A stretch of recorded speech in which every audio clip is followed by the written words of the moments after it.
guys, welcome to my YouTube channel. Balik lagi kembali bersama aku Zia. Di video kali ini aku tuh lagi pengen bikin video sesuai dengan judulnya. Jadi sebelum aku mulai videonya, jangan lupa like, subscribe, dan share ke semua media sosial yang kalian punya, supaya channel aku tuh lebih berkembang dan aku bisa memberikan informasi yang lebih banyak lagi gitu guys. Oke, tanpa lama-lama lagi langsung aja let's check the video. Nah, yang pertama, banyak banget kan di zaman sekarang ini orang yang pengen banget menikah dan terhalang dengan kondisi keuangan mereka gitu kan. Banyak banget pasangan yang pengen banget nikah nih sebenarnya, cuma bingung kayak aku tuh nggak punya budget kak. Aku tuh denger dari orang tuh nikah tuh harganya 50 juta paling murah, 100 juta, 80 juta. Dari mana aku dapat duit sebanyak itu gitu. Aku tuh padahal pengen nikah yang sah aja gitu. Kalau misalnya balik lagi ke kalian, kalau misalnya aku dulu waktu itu aku juga stres banget mikirin pernikahan karena aku nggak punya budget yang banyak. Nah, aku tuh sih sebenarnya pengennya di KUA aja gitu kan, tapi kan balik lagi ke keluarga besar, kita tuh mikirin keluarga besar, keluarganya calon, bla bla bla bla bla bla, orang-orang di sekitar kita tuh harus tetap ngadain pesta gitu. Jadi di video kali ini gimana sih caranya dengan budget 20 juta kita tuh bisa ngadain pesta gitu. Jadi nanti aku bakalan masukin foto-foto aku ya guys, entah kapan itu, pokoknya nanti aku bakalan masukin foto-foto di mana acara pernikahan aku. Seperti apa sih acara pernikahan aku dengan budget. Jadi waktu aku nikah itu tanggal 1 Desember 2019. Masih deket banget kan guys, masih tahun lalu itu. Itu tuh aku cuma punya duit bareng suami 20 juta aja. Nah, dari 20 juta itu kita tuh berhasil ngadain pesta-pesta seperti yang kayak gini, kayak gini, kayak gini. Nanti aku pokoknya taruh lah gambar-gambar waktu aku resepsi pesta pernikahan gitu ya di tanggal 1 Desember itu. Nah, gimana sih cara ngebaginya? Aku tuh udah ngebagi biaya-biaya apa aja sih yang kita butuhin pas kita akan mengadakan pesta gitu.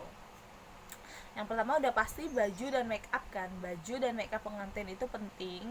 Oh, sebelumnya informasi yang mesti kalian tahu, budget 20 juta yang aku punya ini adalah untuk pesta di rumah ya guys. Jadi karena pesta aku itu di rumah, jadi aku akan ngejelasin secara detail untuk pesta yang di rumah. Tapi mohon maaf banget kalau untuk pesta yang di gedung gitu, mungkin nanti aku bisa bikin video selanjutnya gitu ya.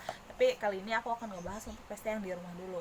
Pesta yang di rumah itu apa aja sih yang kita butuhin? Kita tuh butuh yang jelas itu pelampang. Pelampang itu maksudnya itu loh guys, tenda pernikahan itu, baju plus make up, terus makanan, terus bayar KUA atau penghulu, souvenir, fotografer, hiburan kalau kalian mau ada hiburan ataupun undangan. Jadi gimana sih budgetnya? Nah, seperti yang aku bilang, aku ini based on pengalaman aku ya. Jadi tolong jangan judge siapapun. Kalian boleh ikutin cara aku, boleh juga enggak gitu. Nah, pertama aku tuh udah komit sama suamiku karena kita cuma punya budget yang dikit. Jadi kita tuh harus rajin cari vendor pernikahan yang murah dan juga bisa paymentnya tuh dicicil gitu. Dicicil tuh dalam arti seperti apa sih kak? Jadi kayak gini, waktu aku mau nikah itu aku cuma punya duit 20. Nah, kita tuh kan butuh pelampang. Nah, pelampang kebetulan tenda dan baju pernikahan aku dan suamiku tuh udah satu paket gitu. Nah, tenda dan baju pernikahan itu aku dapat di harga 16 juta. Terus waktu itu aku ngundang sekitar 800 orang kan. Nah, untuk makanannya aku siapin budget sekitar 15 juta. Nah, makanan ini aku tuh nggak catering atau apapun. Aku tuh jadi bayar orang di sekitar rumah untuk masak di rumah gitu. Kalau kalian biasa pesta di rumah, kalian pasti tahu. Jadi dari 15 juta ini 3 juta untuk bayar tukang masaknya, 12 juta untuk beli bahan-bahan makanan gitu kan. Nanti makanannya ada apa aja sih kak di pesta aku itu? Makanannya hari itu aku ada ayam teriyaki, terus jengkol semur, karedok, nasi, kerupuk emping. Nah, itu untuk makanan prasmanannya. Untuk pendopolnya aku ada soto ayam, selendang mayang, dan juga untuk minuman yang es merah itu loh, es merah dengan selasi. Nah, itu adalah makanan waktu pesta pernikahan aku gitu. Nah, nanti ada yang nanya kan kayak gini, kak, kalau bayar pelampangnya 16 juta terus makannya 15 juta udah nggak cukup dong kak uangnya. Nanti ya aku bakal jelasin di akhir gimana caranya supaya uangnya tuh cukup. Jadi sekarang pelampang dan baju aku dapat di harga 16 juta. Terus makanan aku keluarin budget sekitar 15 juta untuk tukang masak berikut dengan bahan pokok makanan yang aku sebutin tadi. Nah terus untuk make up, kebetulan aku kan keluar make up dari tenda karena aku nggak gitu cocok sama make upnya. Jadi aku cari tukang make up lain yang mau make upin aku dengan budget yang minim.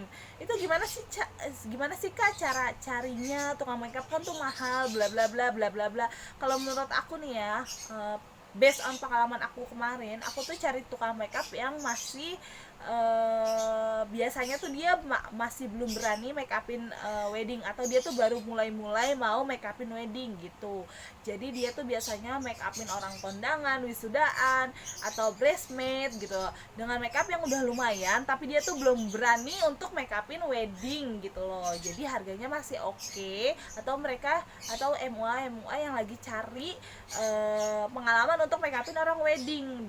Nah, dengan catatan mereka tuh sebelumnya udah nge-make upin orang banyak ya guys, dan hasil make upnya tuh sesuai dengan yang aku mau gitu. Jadi kita tuh sama-sama saling diuntungkan. Aku mencari MUA dengan harga yang lumayan murah gitu, yang masuk yang affordable gitu kan. Nah, sementara dia lagi coba cari klien untuk acara wedding, untuk profilnya dia untuk wedding gitulah intinya. Jadi aku dapat make up MUA-nya tuh di angka 1 juta. Terus selanjutnya apalagi sih kak? Nah untuk selanjutnya itu kita perlu banget bayar penghulu. Nah karena aku menikahnya itu hari Minggu dan acaranya di rumah, jadi aku wajib bayar sekitar 600.000. Kalau kalian, aku nggak tahu sih ini di semua daerah sama atau gimana, tapi kalau untuk di Jakarta itu tuh ada patokan harganya gitu loh kita, dan itu tuh dibayarkan ke Bank BK atau Mandiri gitu, aku lupa. Pokoknya itu tuh dibayarkannya ke bank langsung. Jadi 600.000 itu memang resmi kalau kalian mau nikah di luar jam kerja dan penghulunya datang ke rumah gitu. Nah itu sekitar 600.000. Oke, itu ya biayanya. Untuk souvenirnya, nah ini nih saran dari aku ya guys. Kalau kan undangan aku kemarin tuh 800, aku beli souvenir tuh 800 juga. Nah kalau saran aku sih guys, saran aku aja ya, boleh diikutin boleh enggak gitu guys, souvenirnya tuh dikurangin dari jumlah undangan yang kalian beli gitu. Kalau misalnya undangan kalian 800, at least kalian beli 600 aja. Kenapa kayak gitu? Karena dari pengalaman aku tuh 800 souvenir yang aku beli itu tuh banyak banget sisanya, aku sampai pusing. Nah souvenir yang aku beli itu totalnya di angka 1.500.000 gitu. Pokoknya itu budget yang aku keluarin waktu kemarin tuh. Souvenir aku tuh sendok, nanti aku unjukin gambar sendok souvenir aku, oke? Jadi aku ngabisin 1,5 juta untuk souvenir.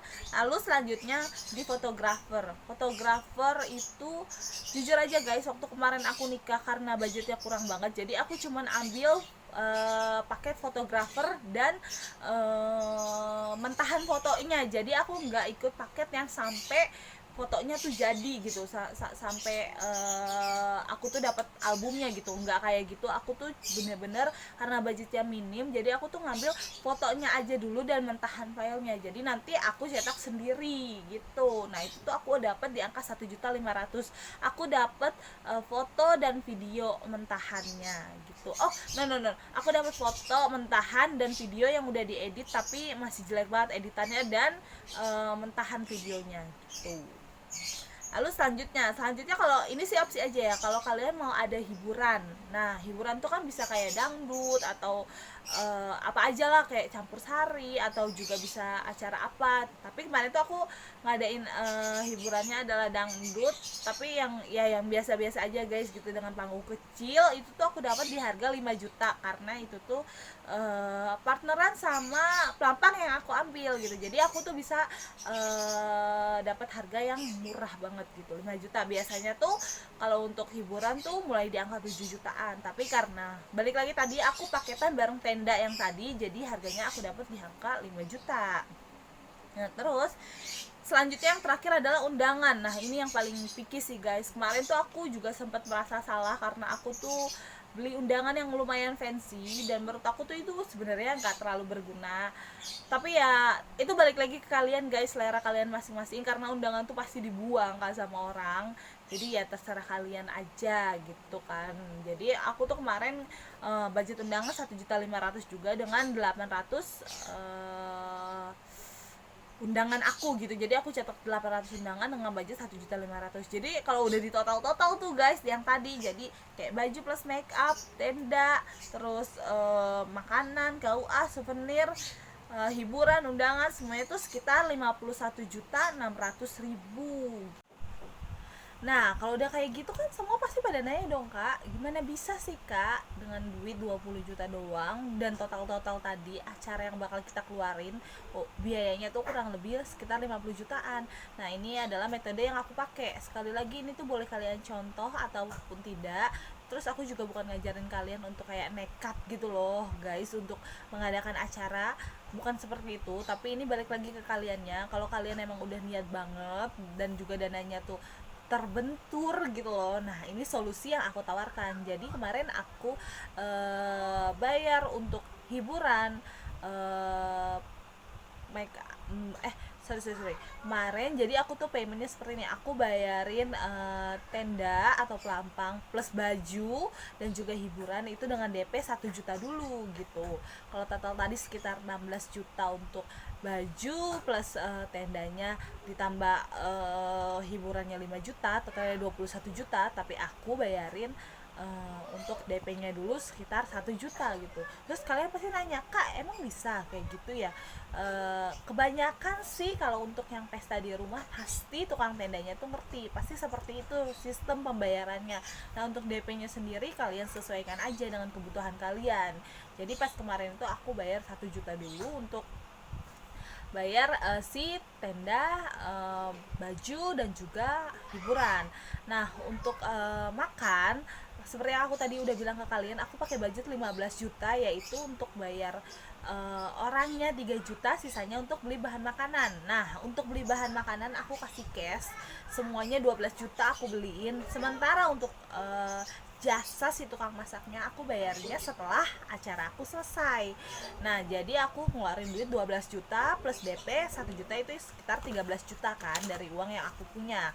Lalu seperti yang aku tadi bilang, aku bayar KUA 600.000, aku bayar untuk souvenir, fotografer, sama undangan, semuanya cash. Dan 20 juta yang aku punya itu cukup banget, malah ada sisa sedikit itu untuk pegangan aku di hari pernikahan. Nah, terus orang-orang pasti nanya, Kak, emang pengantin megang duit ya, Kak, di hari pernikahan? Iya guys, pengantin ataupun orang yang kalian percaya untuk menjadi istilahnya ketua panitia untuk di acara hari pernikahan kalian itu perlu pegang uang. Kenapa seperti itu? Bisa jadi pas saat kalian masak-masak atau saat tukang masak-masaknya lagi masak, tiba-tiba kayak kehabisan kecap atau kehabisan apa atau kayak kita kehabisan sirup gitu, sementara kalian tuh nggak punya uang pegangan gitu. Jadi uang pegangan itu penting banget untuk ketua panitia di acara hari pernikahan kalian gitu. Waktu acara aku kemarin, adikku, jadi sisa uang yang 20 juta itu aku kasih pegang ke adikku seandainya ada keperluan-keperluan mendadak yang perlu dia bayar gitu guys. Nah, terus, Kak, sisanya bayar dari mana? Nah, balik lagi ya guys, ini tuh pengalaman aku pribadi. Jadi sisa-sisa seperti uang pelampang, sisanya kayak 20 jutaan lagi dari mana, Kak? Terus bayar tukang masak 3 juta lagi tuh dari mana, Kak? Gitu ya. Itu adalah bayarnya adalah dari amplop-amplop yang aku terima dari tamu gitu. Tapi itu balik lagi ke kalian ya guys. Kalau kalian pengen nabung dulu sampai uangnya cukup tanpa perlu mikirin lagi nanti cukup nggak ya uang undangannya untuk nutupin pesta kalian, itu boleh banget. Aku juga saranin seperti itu. Tapi ini balik lagi opsi ke kalian-kalian yang sebenarnya udah punya uang, udah niat, udah pengen banget meniti kehidupan yang baru gitu kan, daripada kalian juga lama-lama gitu kan, daripada kalian juga mengumbar-ngumbar sesuatu yang nggak boleh gitu kan. Jadi ada baiknya kalian contoh cara aku gitu. Tapi balik lagi ya guys, aku tekankan di sini, kalian dan calon suami itu harus, kalian dan pasangan pasangan kalian tuh harus satu visi dan misi gitu. Jadi kayak sama-sama terbuka, kalian tuh sama-sama tahu kalau jalannya pesta tuh seperti ini gitu. Insya Allah akan diberikan jalan gitu guys. Nah untuk hari ini sekian itu aja ya guys. Jadi coba deh setelah ini aku pengen denger di kolom komentar menurut kalian gimana, atau kalau ada pertanyaan-pertanyaan yang pengen kalian tanyain ke aku yang aku belum jelasin secara jelas di video ini, tulis aja di kolom komentar, nanti aku jawabin. Oke.